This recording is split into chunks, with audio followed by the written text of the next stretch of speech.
அனைவருக்கும் காலை வணக்கம். நம்ம இன்றைக்கி பாவக்காய் பற்றி ஒரு வீடியோ போடலாம். இந்த பாவக்காயில் நமக்கு vitamin A, fibre, vitamin C எல்லாமே இருக்குது.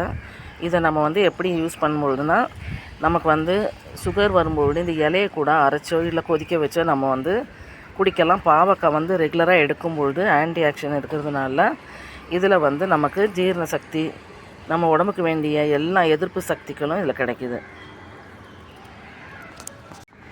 இது தொடர்ச்சியாக எடுத்துகிட்டு வரும்பொழுது நமக்கு டீடாக்ஸ் கழிவுகள்லாம் நீக்கப்படுது, பூச்சி தொல்லையிலேருந்து விடுபடப்படுது.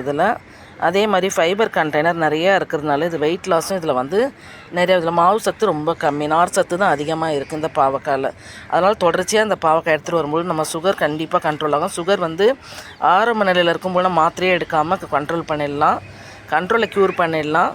நமக்கு கொஞ்சம் வந்ததுக்கப்புறம் இதை ரெகுலராக நம்ம தொடர்ச்சியாக சாப்பிடும்பொழுது நமக்கு கண்ட்ரோலில் இருக்கும். நம்ம டேப்லெட் கூட எடுக்கணும்னு அவசியம் இல்லை ஆரம்ப காலத்தில். அதே மாதிரி குழந்தைங்களுக்கு எல்லாருக்குமே தொடர்ச்சியாக கொடுக்கும்பொழுது வயிறு சுத்தப்படுத்தாலே வியாதிகள் பாதி குறைஞ்சிடும். நமக்கு இந்த வியாதிகள்லாம் இல்லாமல் இருக்கும். நம்ம பாவக்காவை பற்றி பேசணுன்னா இன்றைக்கெல்லாம் பேசிகிட்டு இருக்கலாங்க. அந்த அளவுக்கு நமக்கு பாவக்காயில் நமக்கு சத்துக்கள், எண்ணற்ற சத்துக்கள் இருக்குது. எப்படி இருக்காங்க பாருங்கள். நம்ம பாவக்கொடி